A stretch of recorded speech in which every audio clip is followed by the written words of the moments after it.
네, 안녕하세요. 이코노미 21TV 양 기자의 금융 이야기 시간이 돌아왔습니다. 네, 오늘 여러분들하고 나누고자 하는 것은 재할인 창구에 대한 건데요. 디스카운트 윈도우 이렇게 얘기하는데요.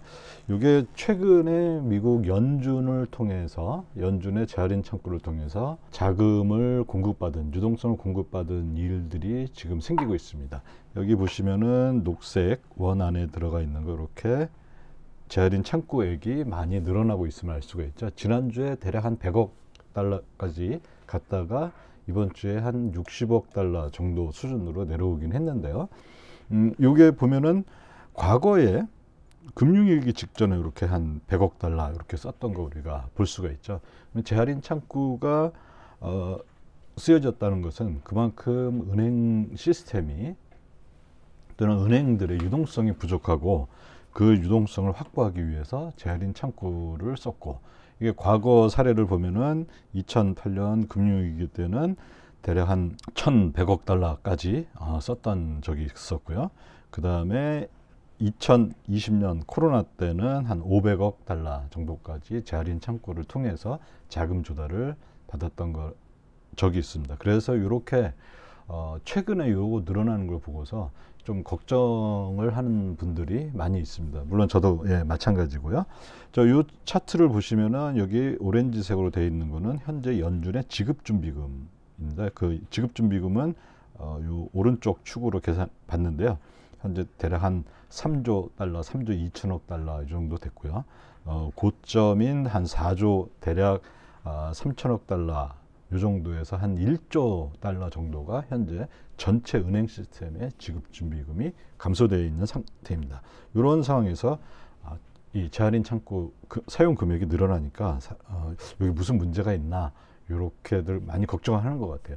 그래서 이거를 한번 미국 전체 은행을 크게 하면 세 가지로 나눠봤습니다. 하나는 미국 은행 중에서도 대형 은행이 있을 거고요. 그 다음에 소형 은행. 보통 자본금 10억 달러 요거를 기준으로 대형과 소형을 나누는데요. 그 다음에 또 미국에서 영업하고 있는 외국계 은행 이렇게 세 가지로 나눠봤는데요. 먼저 이 대형 은행의 지급준비금은 제일 높은 점인 제가 이 작년 9월 15일을 기준으로 봤는데요. 현재 이 지급준비금은 7,560억 달러 감소했고요. 퍼센티지로 보면은 37%가 감소했습니다.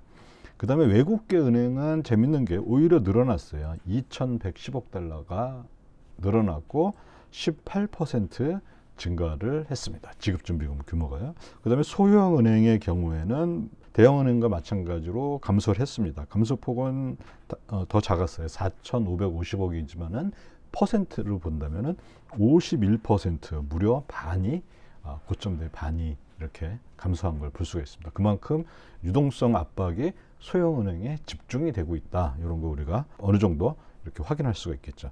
자, 그 다음에 아까 같은 9월 15일 이후로 그러면 은행들의 유동성이 악화되면은 은행들이 할 수 있는 거는 그 유동성, 모자라는 유동성을 채우기 위해서 돈을 빌리거나 뭐 여러 가지 활동들을 하는데요. 그 전체 돈을 빌린 거를 보면은 외국계 은행은 오히려 돈 빌린 게 감소했습니다. 15% 감소했고요. 그 다음에 대형은행도 여기서 보면은 돈을 빌린 게 늘어났죠. 그래서 43% 증가했고요.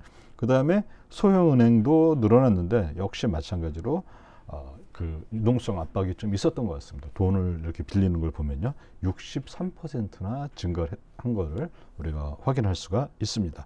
그러면 이런 상황에서 보면은 전체적인 그림을 본다면은 유동성이 부족했을 때 제일 큰 문제가 지금 현재 또 유동성 부족은 양적 긴축 또 금리 인하 이게 같이 벌어지고 있는 상황에서 유동성이 부족했을 때 이 문제가 소형은행에 집중이 되고 있는 게 아닌가 이런 판단을 한번 해볼 수가 있을 것 같습니다. 자, 은행이 유동성이 부족하면은 뭐 갖고 있던 자산을 처분해서 현금을 확보하거나 아니면은 외부로부터 자금 조달을 받겠죠. 그럼 여기에서는 외부로부터 자금 조달만 받는 거, 이것만 한번 살펴볼 텐데요. 외부로부터 자금 조달을 받으면 당연히 지급준비금이 증가해서 은행 유동성에 개선되는 효과가 생기겠죠. 자, 그러면 유동성이 부족했다. 그럼 외부로부터 자금 조달을 받는 그런 경우에 뭐가 있을까? 제일 쉬운 게 신규 예금을 유치하는 겁니다. 신규 예금을 유치하면은 예금도 늘어나지만 그게 동시에 지급준비금으로 자산 부분에 이렇게 딱 쌓이기 때문에 신규 예금 유치가 제일 뭐 쉬운 방법이고, 조달 금리도 제일 적죠. 지금 미국 은행들의 예금 금리가 굉장히 낮기 때문에요. 금리 인상을 통해서 금리는 많이 인상이 됐지만은 예금자들한테 지급하는 예금 금리는 낮기 때문에 이게 제일 좋은 방법인데, 그게 안 되는 경우에는 또 다른 방법을 찾아야겠죠. 신규 예금 유치는 뭐 이거는 우리나라에서도 많이 일어나는데요. 한 은행의 자산 건전성 또는 자본 건전성 이런 것들을 측정할 때 보통 분기말로 하고, 특히 또 중요한 게 연말인데요. 우리나라에서 상황 많이 볼 수가 있죠. 최근에 보면은 연말 뭐 정기적금 특판해서 이런 게 나오는 이유들이, 그게 바로 뭐냐면은 부족한 유동성을 메꾸기 위해서 신규 예금을 유치하는 그런 방법이라고 보시면 될 것 같습니다. 자, 그 다음에 이 신규 예금이 유치가 잘 안 됐다 그러면 또 할 수 있는 데가 연방기금시장으로 가죠. 연방기금시장에서는 은행끼리 서로의 신용을 기반으로 돈을 빌려주고 빌리는 이런 시장인데요. 우리나라에서는 은행 간 콜시장에 해당합니다. 신규 예금 유치도 안 되고 연방기금시장에서도 안 되고, 그러면 마지막으로 갈 수 있는 데가 재할인 창구에 가는데요. 이거는 연준의 담보를 예치하고 담보를 맡기고 돈을 빌리는 이런 형식입니다. 근데 재할인 창구를 보면은 거기에 연준에 줄 수 있는 담보는 뭐 여러 가지가 있는데, 뭐 당연히 국채, 뭐 MBS 요거 되는데요. 회사채도 됩니다. 그 다음에 대출 증서 이런 것도 다 되는데, 이게 국채나 MBS가 있으면은 사실 뭐 레포 시장이나 이런 데서 돈을 담보로 맡기고 자금을 융통할 수가 있겠지만은, 그렇지 않은 경우에는 이 재할인 창구에서는 요 회사채나 대출 증서도 잘 받아주니까요. 요거를 이용하는 그런 또 최후의 방법에 그게 생기겠죠. 자, 그 다음에 연방기금시장 참여주체, 요거는 뭐 제가 여러 번 얘기했던 건데 다시 한번 복습하는 차원에서 얘기한다면요, 여기에서 생기는 건 금리는 EFFR이라고 합니다. 연방기금이 페더럴 펀즈고요. 그 금리 레이트, 그 다음에 이펙티브, 이거는 뭐냐면 연준이 이번에 우리가 갖고 있는 그 금리 수준이 4.25에서 4.50%잖아요. 그러면은 그 안에서 실제 이제 돈을 빌려주는 사람, 빌리는 사람하고 만나서 했을 때 그 안에서 이제 형성되는 뭐 유효 금리겠죠. 그 금리로 돈을 빌리게 되는데, 여기에서 돈을 빌려주는 사람은 현재 상황에서는 FHLB라고 해서 페더럴 홈런 뱅크라는 그 미국의 주택 관련해서 특수한 목적으로 설립한 은행들입니다. 여기에는 특징이, 이런 은행들은, 이 은행은 지급준비금 계좌가 없어요. 그래서 여기가 돈이 이제 있으면은, 자금이 있으면은 이걸 지급준비금에 예치를 할 수가 없어요. 그럼 지급준비금 지금 현재 거기에 돈을 맡기면은 벌 수 있는 금리를 벌 수가 없겠죠. 그 다음에 여기에서의 돈을 빌리는 사람은 현재는 주로 외국계 은행이 거의 한 70, 80% 이상을 차지하는 것 같아요. 이 외국계 은행은 차익 거래를 하는데요. EFFR, 유효 기금 금리로 돈을 빌려서 그거보다 한 7 bps, 뭐 많을 때는 10 bps 더 많은 IORB에 예금을 합니다. 그래서 그게 가능한 거는 이 외국계 은행은 지급준비금 계좌도 갖고 있고, 그렇기 때문에 조달은 EFFR로 하고, 그 다음에 수익은 IORB로 하고, 그래서 차익거래 즉 IORB에서 EFFR만큼 뺀 거만큼 수익이 생기는데요. 여기에 소형 은행들이 하려면은 좋은데 이게 잘 안 되고 있어요. 그 이유에 대해서 한번 더 알아보겠습니다.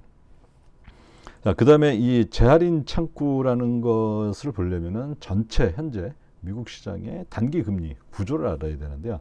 자, 연준이 정하는 거는 FOMC에서 딱 정하는 거 제일 크게 중요한 거, 이 범위를 정하죠. 연방기금 금리의 범위, 하한이 있고 상한이 있습니다. 그래서 지금 현재는 4.25에서 4.5 이렇게 딱 정해주죠. 자, 그리고 IORB, 즉 지급준비금에 대해서 지급하는 그 금리도 딱 정해줍니다. 그 다음에 영레포 금리 해서 오버나잇 RRP 이렇게 딱 정해주고요. 그리고 시장에서 FHLB가 외국계 은행에 빌려주고 했을 때 받는 금리, 그게 EFFR인데요. 그게 현재 대략 4.33쯤 됩니다. 그래서 만약에 소형 은행들이 유동성 문제가 생겼다 그러면은 이런 데서 이렇게 빌렸으면 좋은데요. 빌리지 못하는 사정이 생기겠죠. 그리고 현재 재할인, 연준의 재할인 시장에서의 금리는 그 FFR 상한 지금 4.5로 되어 있습니다. 재할인 창구는 신규 예금 유치도 안 되고, 그 다음에 연방기금 시장에서도 안 되고 했을 때 마지막으로 가는 그런 창구입니다. 그래서 이거를 사용했다는 소문이 퍼지게 되면은 시장에서 낙인 효과가 생겨요. 스티그마 이펙트라고 해서 얼마나 힘들었으면 재할인 창구를 사용했을까라는 그런 게 생기면서 그 은행에 대한 뱅크런 위험들이 생기겠죠. 그래서 이거 굉장히 은행들이 꺼려합니다. 이 창구를 사용하는 거를. 근데 현재 상황을 보면 금융위기 이전과 현재 지급준비금 수준을 보면요. 아까 처음 표로 한번 다시 그림으로 간다면요. 요 오렌지색이 지급준비금인데, 지급준비금 금융위기 이전에는 거의 없었죠. 대략 한 150억 달러 정도 됐던 걸로 보여요. 그런데 금융위기 이후에 연준이 대차 대조표를 확대하면서 현재 이게 3조 2천억 달러 정도의 어마어마하게 큰 지급준비금이 나오고 있습니다. 따라서 이 금융위기 이전과 그 이후를 보면은 금융위기 이전은 굉장히 희소한 지급준비금의 시대였고, 이후는 굉장히 충분한 지급준비금의 시대다. 이렇게 뭐 간단히 정리해 볼 수가 있겠죠. 그리고 또 현재 오버나잇 RRP에는 즉 MMF라는 주체가 오버나잇 RRP에 대략 2조 달러 이상을 넘게 거기에 투자를 하고 있습니다. 다시 말하자면 현재 전체적인 시스템 전체적으로 봤을 때는 유동성이 전혀 부족한 건 아니에요. 굉장히 넘쳐나고 있습니다. 유동성이 넘쳐나니까 RRP 2조 달러씩이나 거기다 파킹을 하고 거기서 수익을 내고 있는데, 이런 상황에서 재할인 창구를 사용하는 어떤 은행들이 생겼다. 이 이야기는 곧 이 어마어마한 그 지급준비금이 풍요한데 그 속에서 빈곤이 지금 발생하고 있다. 풍요 속의 빈곤이다. 이렇게 얘기할 수가 있겠죠. 자, 그러면 이 소형 은행들이 우리가 아까 처음부터 이제 그 지급준비금 감소라든지 또는 이 자금을 빌리는 그 금액의 증가라든지 이걸 봤을 때 이게 현재 이 재할인 창구 이용하는 것이 소형 은행에 집중됐을 거다 이렇게 이제 보고 있는데요. 그러면 소형 은행이 또 왜 그 연방기금 시장에서 돈을 빌릴 수가 없냐? 연방기금 시장에서 돈을 빌려주는 데는 방금 전에 말씀드렸듯이 FHLB라는 이 은행인데, 여기도 돈을 그냥 아무한테나 빌려주지는 않겠죠. 여기도 이제 대출 기준을 갖고 있는데요. 그 대출 기준이 뭐냐면 내가 빌려줄 은행, 상대 은행의 포트폴리오를 한번 조사해서 그 포트폴리오가 현재 상태가 괜찮은지 안 좋은 상태인지 그걸 봐가면서 하겠죠. 그런데 현재 상황을 보면요, 이거는 은행 전체인데요.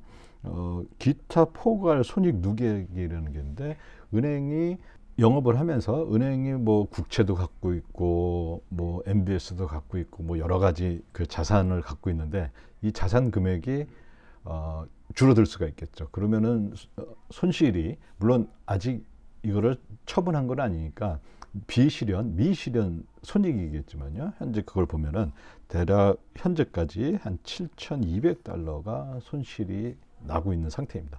이런 상태에서는 FHLB가 금리 그거 조금 먹겠다고 돈을 빌려주지는 않겠죠. 현재 소형은행의 상황은, 이거는 JP 모간에서 이제 발표한 건데요. 자본금 규모 10억 달러 이하에서 유형 자기 자본을 보니까 어떤 일이 발생했냐면요. 유형 자기 자본은 현재 총 자본에서 무형 자산하고 우선주 요것들을 뺀 뭐 실질적인 자본이다 이렇게 보시면 될 거고요. 여기 바젤 3에서 은행의 이제 자본 건전성을 평가할 때 요걸 총 자본으로 보는 게 아니라 유형 자기 자본으로 보는 건데요. 22년 1분기에 보면은 소형은행 중에 이게 마이너스로 됐다, 즉 자본 잠식이 된 은행들이 하나도 없었습니다. 그런데 2022년 3분기, 아직 이제 올해 4분기 자료는 안 나왔는데요. 마이너스 된 게 무려 30개나 되고 있다라는 거를 보여주고 있습니다. 그 이야기는 뭐냐면은 소형은행을 중심으로 아까 초반부에서는 큰 그림을 봤었죠. 그 지급준비금이 줄어들었다든지 아니면은 대출 금액이 늘었다든지 이런 걸 봤었는데요. 실제 이 유형 자기 자본을 보니까 무려 30개나 돼 있어서 현재 이 소형은행을 중심으로 유동성 압박이 굉장히 심한 게 아닌가 이런 생각을 해볼 수가 있습니다. 금융위기 직전에 징후라면은 그렇게 은행들이 싫어하는 재할인 창구를 사용하는 것이 늘어나는 것인데 이번에도 이 재할인 창구 금액을 사용하는 게 늘어나는 것으로 봐서 소형 은행을 중심으로 한 즉 자본금 구조라든지 이런 것들이 취약한 은행들을 중심으로 한 이 재할인 창구가 앞으로 더 늘어나지 않을까 이런 걱정을 해볼 수가 있을 것 같습니다. 요거에 관련된 것도 앞으로 제가 수시로 업데이트를 할 테니까요. 주시하면은 전체 은행이 지금 현재 어떤 상황인지 요거 아는데 도움이 될 것 같습니다. 네, 오늘은 여기까지 재할인 창구에 대해서 알아보았습니다. 대단히 감사합니다.